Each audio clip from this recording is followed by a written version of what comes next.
There's no better way to get better at football than playing football. So if you want to... Taylor's going to finish it! I've always been confident in my abilities. I think, I'm a guy that can go out there, and I always believe in myself that I'm going to get open and make the play if they throw me the ball. The third. Ryan, end zone shot for Pierce. He caught it! Oh, what a...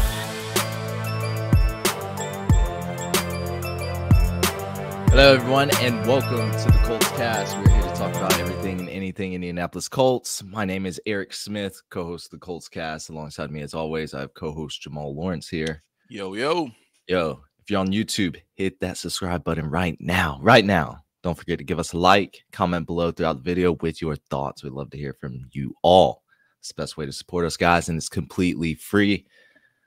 Jamal, I still haven't gotten off the euphoric high I've been on since Thursday night. It's been a spectacular one. For anyone who missed out on the historic night, sorry, you know who the Indianapolis Colts selected with their first pick. We don't even have to talk about it. But if you were somehow living under a rock, it was Anthony Richardson at the 4th overall pick.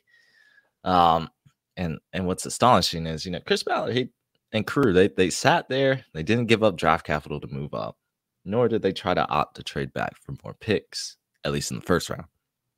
They stood firm. They got their guy. Colts Nation, tell us below in the comments section what you think about that pick. But on today's episode, we recap the entire draft. We're going to talk about every single player. Let's get right into it. You know who we got to start out with first, Jamal. You know who we're going to talk about. I know who we're going to talk about. Hey, but before we talk about him, I just want to quickly talk about the Roz scores, because I know that seems to be something big that's been popping up around. And for those of you who do not know what the Roz score is, that's a relative athletic score. So basically, and this is directly off the website. So it's a metric that takes all players' NFL combine measurables, their height, weight, wingspan, hand size, athletics, and drill results, and boils them down into one number on a scale of 0 being the lowest, 10 to being the highest. And this offseason, Colts, or during the draft, Colts ended with a 9.49 out of 10. So fairly high, which is just shy of what we had in 2021 of a 9.61. Now, some of you guys may be wondering how in the world did it go down a little bit, but let's keep in mind that the Colts drafted 12 players this year versus drafting 8 last year. So 4 more extra players, that kind of helps water that number down.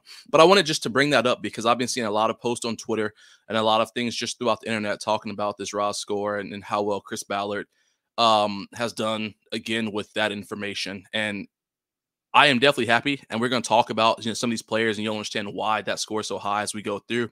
But I just want to remind everybody that Ballard definitely goes for that eye test. He goes for the traits test, so that helps that number out a lot. But I know that some of you guys probably have been seeing that number. You may have been questioning what it is or the relativity of it. I just wanted to kind of give a quick breakdown of that before we jumped into all of our picks.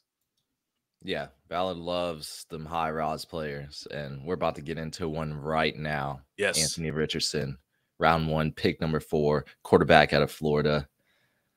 Jamal, talk to him. Man, I think it's been super fun and interesting just to see the excitement of everything about him, from him to his family to commentators down to our leaderships team themselves. Jim Irsay, Jim Irsay, now that this is over, I'm going to be seeing more and more news come out every day. Jim Irsay said, and one thing an article I was reading said they were going to pick him number 1 if we had the spot. If we're at the number 1 spot, they're going to take him number 1. So it was clear that Jim Irsay has been high on him. He was going to be the future of the Colts no matter what. Ballard said he wanted him from over a month, so that means they knew at the combine that this was that guy. Shane Steichen had already talked to Ballard months ago after watching film about him, that he wanted him. So, this has clearly been a collective agreement across the board. Everybody was in the same wheelhouse for wanting Richardson. And they kept it under wraps. Mm-hmm. They blew Will Levis smoke all around. They did. And what's so funny? I forgot I think it was, oh, man. I can't remember what podcast I was listening to one day, but it wasn't a Colts one. It was one from an announcer.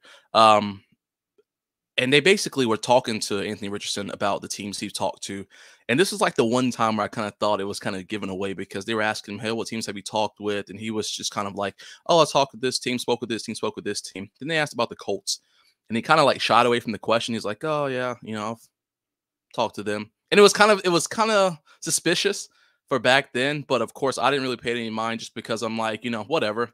So I'll be curious to know what their conversation was pre NFL Combine, during the Combine, and directly afterwards, because this interview came out like I think right after the Combine was over. But it was just interesting to see like he was talking this about every other team, and then got to the Colts, he just kind of shut down a little bit. So, but no matter what, nothing leaked, and that was most important. Nothing leaked out of that information, or out of anything. And I just wish I could be a fly on the wall to hear like how they sold him or how he sold them on picking him, because I can imagine both parties wanted what was best for each other. Yeah, I'm glad they took him. I mean, he was the fan favorite, Mr. Unlimited Upside. I'm happy here. NFL Combine record breaker. Enter Anthony Richardson. Yeah, so just to talk about him even more, he's got that elite arm strength, high end mobility. He can extend the play, deliver on the run. I mean, we like this. We have our new QB1. Yes, there are some wrinkles in his game when it comes to mechanics and accuracy, but look, you guys believe in Shane Steichen? I would hope so. I believe he's going to unlock his true potential. Like, can you imagine JT and Anthony Richardson back in that backfield? Can you? I think it's going to be a beautiful sight for us, especially as Colts Nation. I'm ecstatic about the pick. There's really nothing more to say. I know you touched on the raw score. I think he scored a 10 out of 10. He did. Yeah, no question. NFL Combine record breaker. All right, entering round 2, pick number 44. Traded back a little bit. Traded back a little bit, and we picked up Julius Brents, cornerback out of Kansas State. So I knew what the Colts were doing with the trade backs here. Why take a cornerback in the 30s when we're sure we're going to get the one in the 40s? Because just how the draft was going in the second round, you didn't really see defensive backs going off the board. So value Ballard, he gets his corner with a rare blend of length and size. He's 6'3", that's big at cornerback. Wingspan measured at 6'10", 6 foot 10 inches. I think that's the highest ever of any cornerback since they started measuring the wingspan back in 2018. So again, athleticism, these traits, these physical traits, something you can't coach, but love his ability in the run support as well. So I did like this pick because I did want a cornerback. I will say, however, I was a big fan of Cam Smith, who was still on the board. That fast, physical corner, productive ball hawk. But I'm happy with Brents. His athleticism is off the charts, and I'm content with it. Yeah, I agree with everything you just said there. I do think that this is that wingspan is ridiculous. I really think that they maybe have gone this route instead of the Cam Smith route because of maybe Cam is going to be more of that man guy versus I think Julius Brents, he can thrive a little bit in this zone defense. We know he's not the fastest one out there, so I think that his lengthiness kind of can hopefully make him excel in this. And of course, I'm sure being that hometown guy, that definitely played a little heartstrings and the Colts organization. They're really big on getting the hometown guys. But like you mentioned, this is a guy who's 6'3", 6'10", not afraid to hit anybody. Last year alone, he had 43 tackles, 3.5 tackles for losses and 4 interceptions. So he's not afraid to put his body out there. But I do think he'll thrive in this zone defense. I'm so glad we picked up a corner. I've been hammering one. I've been hammering one for ever since we traded Gilmore. I said, you got to take a cornerback here. It's a deep class. You can get a really good one in the second round. And we got Brents. So, yeah. But I couldn't see. Like, I kind of saw a guard, a tackle, maybe a wide receiver, but cornerback just felt right there. And yeah. I saw a guard or a tackle right there, but I understand. Ballard, he gave the people what they wanted with the offensive weapon on the first round, so he was not going to let a defensive weapon slip in the second round. You already know that. Lovely. Oh, here's my favorite pick of the draft. Round 3, pick number 79. Josh Downs, wide receiver, North Carolina. Man, we did an entire episode on him. We Entire did an episode. entire episode on him. What you like this pick, Jamal? I like it a lot, and it's oh man, it's such a crazy one because when we did that episode, I'm not gonna lie to you, to me it was a pipe dream. I was like, if we can get him, that'll be perfect. I really think that he'd be a benefit to us. And then when they called his name, I was like, oh man, how did this happen? Like this is great. We're talking about a guy back-to-back 1,000-yard seasons at UNC, 90 plus receptions both seasons, 8+ touchdowns. I mean, this dude was all over the place. Said that Reggie Wayne told him during the combine that he was the best wide receiver in the draft. What? And what better place to be than Indy? The guy who told you that you were the best receiver in the draft. Dog, now you're on the squad, so prove it. And what I like about Josh Downs so much is I've been saying for months, for the year, for forever, that the wide receiver room doesn't have that fire. They don't have that electric playmaker. This is the guy. And I talked about it during the episode. We both talked about it. We need that electric player to be in the locker room, to be in that wide receivers room, to make everybody better. Now, of course, we're talking about a small guy, 5'10", compared to what, 6'3", Michael Pittman, or a 6'2", Alec Pierce. I may have their height just off by inch or two for each one. But this guy's going to be an explosive guy. He's going to come in there in that slot position.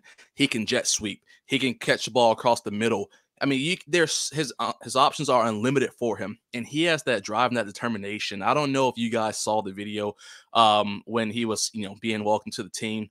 I mean, the emotion on his face, this dude is ready to come out there and be the best he can be.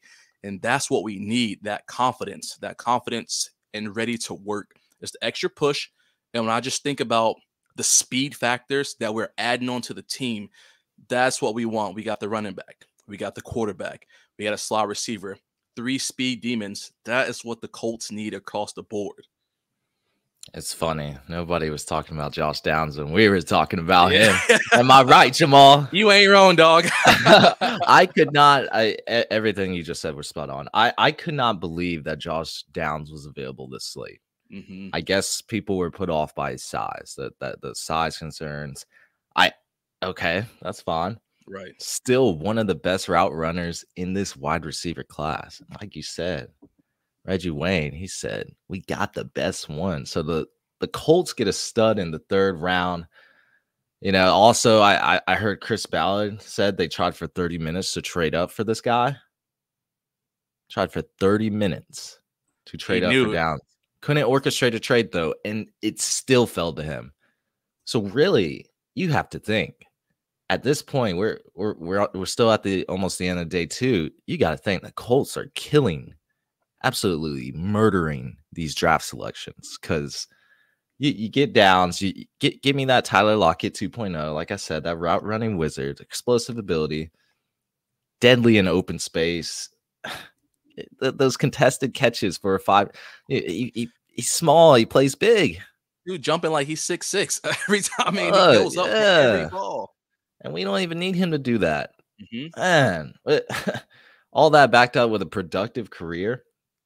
Sure, he probably wasn't number 1, number 2, number 3 wide receiver on everyone's draft board, but he's probably up there at 4, 5, or 6. I was shocked. I think this is the absolute steal of the draft. We wanted some additions to the wide receiver room. Well, we just got it, and a guy that killed it at North Carolina, and I can't wait to see what he does. He's going to be a compliment to Anthony Richardson, Gardner Minshew. It's going to be great. He's going to replace Paris Campbell. Probably has a higher potential than Paris Campbell, if we're being honest, because Paris Campbell wasn't healthy. Josh Downs doesn't really have any health concerns. So let's get it. I believe this is an A+ steal of the draft, best draft 100%. Pick. So 100%. That's what I see. So, and overall, I think the Colts did a really good job. But let's move on to round 4. All right, round 4. Yeah. Number 106. 106. The young man by the name of Blake Freeland, offensive tackle from BYU. This guy too. Oh, I'm telling you, like I said on Twitter, Ballard was tapped into us. He said, these dudes know what they're talking about. Let's go ahead and work with them. 6'8", 302. I mean, I just want to repeat that. 6'8". That's massive for one. Freaking huge. 302. Now, when we talk about 302, that's a small frame for someone who's 6'8". I definitely know he will get much bigger once he gets his NFL workout regimen going on. I mean, I probably think 15, 20 pounds they'll put on him within the first 2 years, of him being in the NFL without question. But he played both left and right tackle in college. I mean, this is talking about a guy who has great foot speed, great lateral movement, allow him to get out and be a lead blocker, which is going to come in big handy when we got Josh Downs, fast dude like that going out, or anytime we have any kind of screens to JT. I mean, we're going to need someone who can laterally move and get to that next level. I don't see him being a starter, this season, simply because I think that he has some work to do, which I'm completely fine with. He needs to develop his hand placement and anchoring his hips. And those are super important because I feel like his athleticism that he has, it kind of works against him, because when you're at that athletic, as he is for someone who's 6'8", 302, you kind of forget about the basics, anchoring down your hips, getting your hands in the right spot. Because if you can move laterally, if I can get in front of you, typically somebody that big going against a cornerback, who is, 6'1", 180 pounds, it's not that big of a deal. But when you have someone shifty, who like a shifty linebacker, or someone who you can't get your hands on, even though you can get your body in front of them, it's not going to work. And when you're 6'8", if you're hips, you can't anchor down, you're going to be towering over everybody else. Your center of gravity is way too high. Your center of gravity is going to be more at your belly button than it's going to be, in your butt. So I think that's something where we're going to have to develop him. But I'm not too concerned with developing that, because I think when he packs some more pounds and those tree trunks get bigger that he has, it's gonna naturally sink his center of gravity, which is exactly what we're gonna want.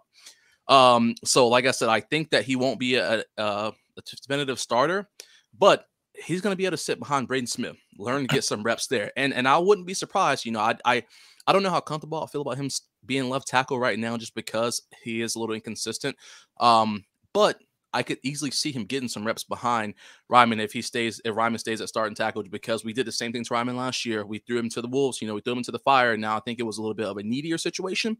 But what better way to learn than by making some of these mistakes? So I wouldn't be surprised to see him jump in for a few reps here and there at left tackle throughout the season. But I definitely think that once we get him in and the offensive line, Tony Sprono gets a chance to work with him, when we pack on some pounds with him, like I said, that hand placement, you can teach that. He's going to have to learn how to do it, because you're going to be in hand fights all the time with elite defensive linemen in the NFL. But then anchoring those hips, when he puts on more weight, that's going to sink those hips down more, because that weight's going to go to his lower half of his extremities. So I think that it's going to kind of just play right in his favor. And within a couple of years, I think he'll be a huge player for us, whether that be at left or right. Swing tackle. Yeah, I think I want to label him as that right now, because we got Braden Smith, Bernard Raymond right now, but swing tackle, babies. He's got those uncoachable elements that we always talk about. I mean, 6'8".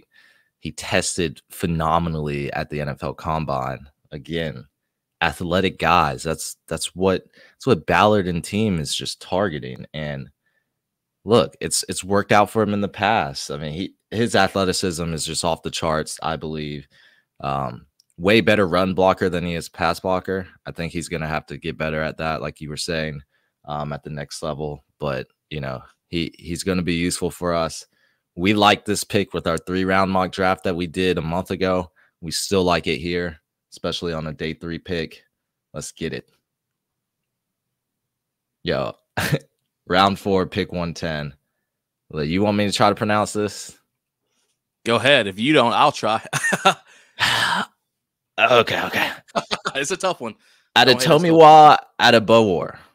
That's it, right? That's solid. Yeah, I'm pretty sure that's how I heard it during a couple videos I was watching. Adetomiwa Adebowor.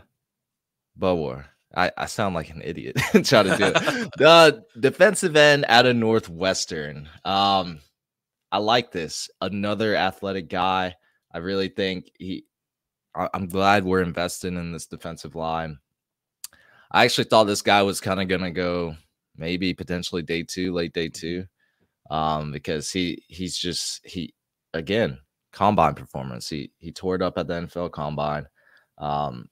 He's a really fast guy, man. He runs a 4.49 on the 40. Yo, he It's weighs crazy. 282 pounds. He plays defensive line. That's what I think is crazy. And I think he's gonna be a great interior um, pass rusher for us. I think he's a very aggressive physical player. I like this pick. I'm gonna have to get the pronunciation down. Well, but I'll work on that. I'm trash at pronouncing names, so that's where I'm at. Good player. I think he's versatile. Like we can play him almost anywhere on the line. Let him eat, boy. 4.49. That's all I'm gonna say. Yeah, 4.49. I think they said it's the fastest one of anybody over 280 pounds, like ever. That's Bruh. wild. That's Is wild. Ballard not killing this? Like what? Yeah, What yeah. are I mean, people? What does he see that other GMs and scouts don't see? I don't know. I don't know, but I'll give it to him. He was looking at something good when he was looking at these rosters of people because this is just a freak of nature when you think about that. I mean, like you said, he has the ability to play edge or be that interior defense lineman, which I definitely think of that three technique spot. He'll be huge, especially on those long drives, where the offensive line is tired.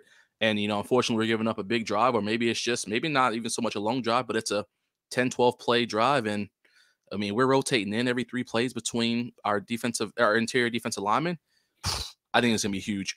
And as much as we all love sacks, everybody wants sacks. He has the ability to stop the run, and I think, in my personal opinion, that's going to be more important. Because we can have, of course, we don't have Yannick anymore, but I know he's the edge or the LEO. But my point of that is even though he was someone who had 9.5 sacks for us, the run defense was so bad. Like his run defense was so bad that it outweighed. Nobody Like wanted to talk about that. It was just exactly, sacked. It was just, oh, how can we get rid of a player who's exactly. got that many sacks for us? Well, he's a liability in other facets. So, Mm-hmm. but hey, we're not We talking about excited. Yannick today. No. Yeah. I wanted just to give everybody that perspective of like, even though I know he only had that 5.5 sacks last year, that run defense is that's what sets him up for that next level. And I mean, again, somebody 4.49. I mean, not many running backs gonna be able to get away from him if he get a paw on him. So That's a fast guy. yeah. Hopefully he's as quick as he is, with the straight line speed as he is laterally and agile and things like that. But that's still a ridiculous performance on the 40-yard dash. Getting right into, so I'll try to pick up the speed because we got a lot more picks to go. I kind of want to get through all of them. Sure. Round 5, pick 138, Darius Rush, cornerback, South Carolina. Look, this guy was another fan favorite for us. I really like Darius Rush. He was a former high school quarterback, and then he was a wide receiver in college. And then I guess Shane Beamer said, "Nah, we gonna put you at that corner position because what, Jamal? You are athletic. Again, another athletic guy, 6'2", 198 pounds, ran a ridiculous 4.36 in the 40-yard dash." I think Cam Smith, like people didn't really talk about Darius Rush because Cam Smith was, I mean, he had the better production in my opinion. He's the better corner, but Darius Rush was just right there with him. I think he's a ball hawk, developmental prospect, but look, you're getting a guy that's got the length, like I said, ball skills. I think he fits well into Gus Bradley's scheme. Hey, probably has some special teams potential too. I think this is great. I know a lot of people really like Darius Rush that were Colts fans, and we got him. We got him in round 5. Again, another good pick. Agreed. We talked about him as well. I'm not going to add too much more for what you just said, but I just really like this another cornerback who can play that zone, and it'll be a huge help for us. I mean, ball skills, again, being a former wide receiver, all that tells you right there, his ball skills are going to be there. He's going to be able to jump those routes when he needs to. So I'm ready to see what he can do. Yeah, I don't have anything else to add from what you said. Yeah. Let's get right into it. Round 5, pick number 158. We have a lot of round 5 picks, guys. Daniel Scott, safety out of California. Look, this guy, I thought he had a better year in 2021 than he did 2022. He's going to add depth to the Colts secondary, mainly in the safety position, and hopefully be a special teams contributor. A lot of people are pretty high on him, which is good. because we've had like last year, Rodney Thomas Yeah. came out busted up, outplayed Nick Cross. That's all I'm gonna say. But let's add to the secondary. Let's add. He can be a backup. He can be a rotational player. That's all I got to say, really. Yep. Same thing you just said. I mean, we got a lot of safeties. Of course, Julian Blackmon's going into a contract year this year. Rodney Thomas is a free agent. So right now he's still kind of sitting on the fence. But I think that he'll thrive at special teams. He'll kind of earn his wings at special teams, and he'll get that rotation once he can prove himself in special team games. So I think that I really look forward to seeing what he can do, because I think special teams plays a huge part, obviously for any team, but for the Colts especially. Last year, we watched what our special teams could do. It set us up for success, although we were not successful. It set us up so one more piece of the puzzle can come in and understand their role, and their job is to be that player until they get a chance to be on the main field. I think he's the guy for it. We lost Bubba Ventrone, so we'll see how our special teams acts next year. But I will say Daniel Scott is 25 years old. We got to remember that. He's an older prospect. All right, round 5, pick number 162, Will Mallory, tight end, Miami. I don't really understand this pick. This is the one head scratcher for me. I feel like our tight end room is really good. Could have used this on another positional need, like guard or something, but that's just me. I'm not going to take anything away from Will Mallory, but the fit, like from what I've seen, he's not even like a really good blocking tight end. Right. So, and we have receiving tight ends. That's all I'm gonna say. Yep. No, you hit the nail on the head. That's the only thing I was gonna say too. Our room is stacked with receiving tight ends. Unless he's gonna learn how to be a blocker or he's gonna be on special teams, I don't really understand this one. Sure. Round 5, pick number 176, Evan Hull, running back out of Northwestern. Look, add to the running back room. Jonathan Taylor, he did get hurt. Last season for a little bit. This running back's one of the positions where you can just kind of plug and play almost, unless you're at like that elite level where you transcend that position essentially. But hey, look, hopefully he can carve out a role for us. I want him to be a good, great in pass protection. That's what I'm hoping for. I've seen that in his tape a little. So that's what I'm hoping to be, like a third down back for us, catch some passes out the backfield. Maybe that's what will happen, but yeah. Yeah, no, agreed. I was going to say the same thing about a third down pass. Third down guys, is what he'll be used for potentially. And I think that, again, it's another one we're just building up more depth in the running back room, just across the board. So yeah, we'll see what happens for him and see how it pans out. Right. Expectations for these late round picks is hoping they develop in the future. I don't expect them to be an immediate starter. Round 6, we didn't have a round 6 pick at first, but we traded back. Number 211, Titus Leo, linebacker out of Wagner. I'm going to be straight up. I don't really know much about him because I don't know much about Wagner football. But I will say we needed a linebacker. I was curious when we were going to draft the linebacker because, we just let Okereke walk. I was like, maybe we need to fill up some depth there. But, I think he could be someone, let's see what he does. I can't say much right now, Jamal, because this is one guy I don't know anything about. I don't know if you do. No, I'm just gonna correct you on this. Okay. Just so people won't get mad at us. But you're good. He's no longer here. But yeah, no, I don't know too much on Titus Leo either. We'll see what the development can be for him. I always kind of sometimes get. I'm gonna sound bad on this. Sometimes I kind of get lost with the later picks because I know they're depth pieces and I know that they have the chance for the development, but I want to see just kind of how the roster plans out for the 53-man roster, and then kind of go more in depth to some of these later picks to see how they have the potential to be even more for us. Hey, say less. We got 2 more picks, guys. Stay with us. Round 7 pick 221, Jalen Jones, cornerback, Texas A&M. So we said, we drafted 2 cornerbacks. Let's get a third one. And I'm okay with that. I'm okay because our cornerback room is lacking. I don't know what, like Dallas Flowers, Kenny Moore, Isaiah Rodgers. I don't know how they're going to pan out. So let's add some more cornerback depth. Let's see what they're going to do. Jalen Jones, not really a productive player at Texas A&M, in my opinion, But again, athleticism is he's big, strong. Like he's kind of like Brent's almost. So hopefully, he thrives in this Gus Bradley scheme, just like Brent's will, and we'll see. Get him some development, and we'll go from there. But I mean, he was a 5-star recruit, and but hey. Yeah, Ballard likes building depth, and I think he enjoys kind of seeing people work for what they got. And we know these later picks, sometimes they do end up being the ones who are, I don't want to say 7th-round picks, but the late 3, 4, 5. They're sometimes the ones who are making the lead the longest because they have a little bit more to prove to themselves. So I think he enjoys the competition that these guys bring to the table. So we'll see how that pans out for him. Yes, sir. Last but not least, round 7 pick, number 236, Jake Witt, offensive tackle, Northern Michigan.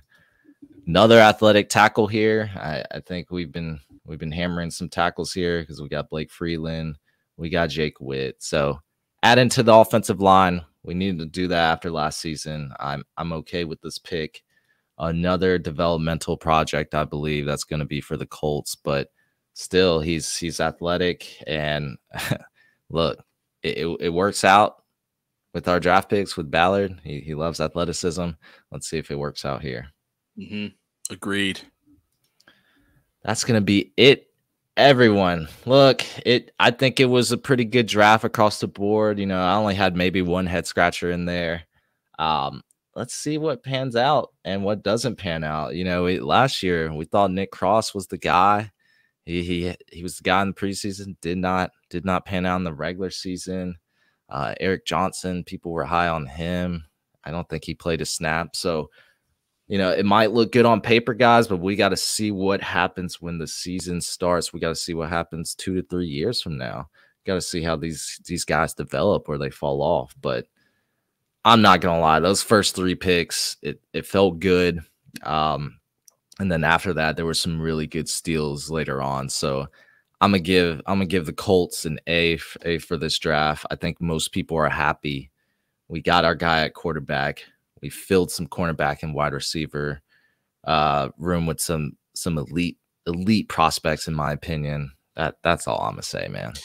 Yeah, I think they get an A as well. I think the organization did a good job on this draft, and I think the pan out will take some time to see how it goes. But for everybody who's probably wondering, in my eyes, Ballard is still not off the hook yet. I'm gonna stand firm with that because I think that Shane Steichen had a whole lot more to do with this than we realized, especially when we look at some of the passive drafts in the past versus this aggressive draft this year. I think that Steichen had his hands in the pot a lot, and he kind of changed the tide in a good way for what the Colts needed. So Ballard, again, you did a good job overall, but you're not off the hook yet. I need to see this thing pan out. And like you mentioned, Eric, 2 to 3 years down the road, because to me, this is a hot seat year for Ballard. I mean, if this doesn't pan out the way it wants to, and it stinks, and from his defense, because you just picked up your franchise quarterback this year, but you kind of have just this year to prove it. Well, you got a lot of other pieces to the puzzle now that should come in and help benefit and make your franchise quarterback stand up and stand out. So you ain't off the hook yet. Steichen, I think he's in here. He's ready to play. He wants to show everybody how aggressive he is, and that he wasn't just a behind the scenes guy for the Chargers or for the Eagles. Like, I think he had a lot more to do with the organization's success than people probably would want to still give him credit for. So I want to see how he's going to step up and make these guys stand out this season. It's gonna be a great season. Yeah. Even if we only get 5 or 6 wins, it can't be as bad as last year. We saw the historic losses and fourth quarter breakdowns that we had. I'm gonna just give it to y'all like this: Matt Ryan's athleticism, and then we got Anthony Richardson. Yeah, I know you can't see it because we're off the camera at this point, but it is gonna be exciting. The Colts have an awesome fan base. We're great. Like, even when we sucked last year, those stadiums were filled. Imagine what it's going to be like this year, guys. Oh man, it's going to be crazy. So lovely draft, guys. That's going to be it for us. Thank you for listening to the Colts cast. Got a giveaway coming soon. Be on the lookout for that. We are live on Apple Podcasts, Spotify, YouTube, or any platform you use to listen to podcasts. We'll be back next time to give you some more Indianapolis Colts content. Y'all take care. Take care.